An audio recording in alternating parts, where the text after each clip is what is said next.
大家好，我是小豪。今天我们来做造型有些奇特、松软又好吃的香蕉巧克力蒸蛋糕。想吃的小伙伴赶快跟着做吧。有一些准备功夫必须提前做好，面糊才不会因为等太久而消泡。比如巧克力酱、牛奶和可可粉搅拌均匀，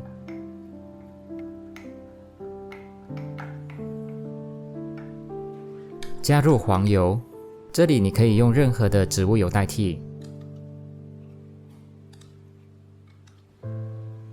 泡热水有2个目的：第一，把黄油融化，才能跟巧克力酱乳化均匀；第二，保温。在最后一步加入温热的巧克力酱呢，比较不会造成面糊严重的消泡。保温备用。我用布丁杯子当模具，很小，高才4厘米，刷一层黄油，方便脱模。你也可以用植物油代替哦。一共可以做5个小蛋糕，一切准备就绪，我们开始做蛋糕。咦，还有一步很重要，不要忘记，先煮一锅水，蛋糕做好了，不可以等，要马上蒸。一切真正准备就绪，我们来做蛋糕。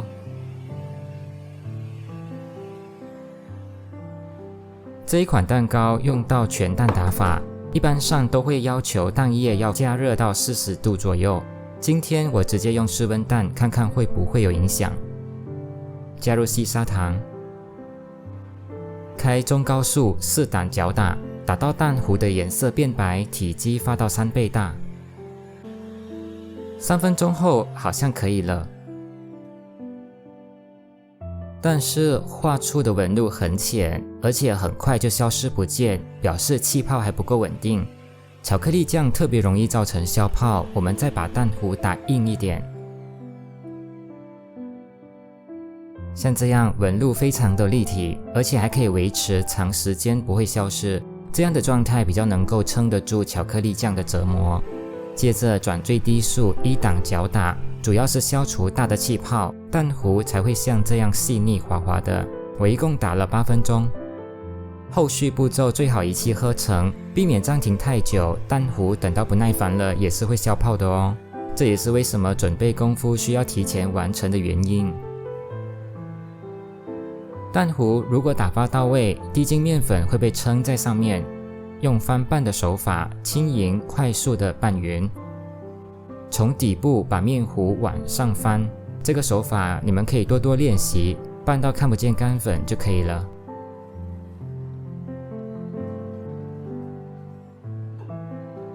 巧克力酱和融化黄油先搅拌均匀，加入2勺面糊，不必害怕消泡，用力搅拌。这一步是在改变巧克力酱的质地，让它跟面糊更接近。等一下倒回面糊中呢，会更容易混合均匀。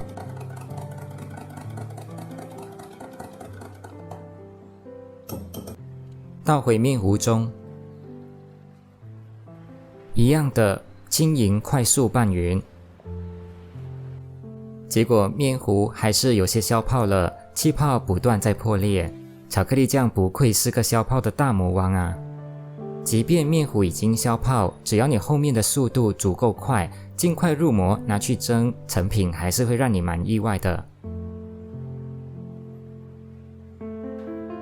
蒸掉大气泡，锅里的水已经煮滚，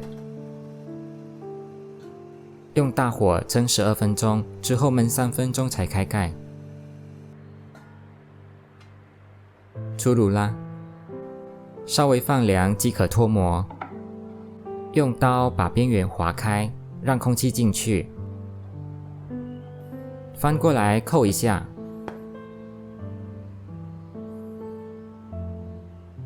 很容易就脱模啦。蛋糕随着刀锋划过摆动的姿态，即便是有些消泡，依然非常松软哦。你或许有些疑惑，刚刚封面不是看到这样的蘑菇顶吗？很疗愈啊！对蘑菇顶有特殊情节的小伙伴，我们继续往下看。首先，第一个因素是水蒸气的温度，这恰恰就是蒸蛋糕最难控制的部分。水蒸气非常烫，蛋糕一进蒸锅，表面马上被大量的水蒸气袭击，导致内部的水分散不出去，蛋糕也就无法顺利长高了。像这样，类似于之前介绍的大碗包模具的方式，通过锅盖的小孔限制水蒸气的进入，来达到稳定的温度。杯子比较深，蛋糕厚度增加，蒸的时间要拉长。结果蘑菇顶就长出来啦。纸杯不适合拿来蒸，会烂掉，那就拿来烤吧。烤箱必须提前预热好，180度烤20分钟。用烤呢是一定会有蘑菇顶的，严重消泡那就另当别论。竹签上没有粘黏就表示熟了，拿出来就这样放着放凉，不用倒扣。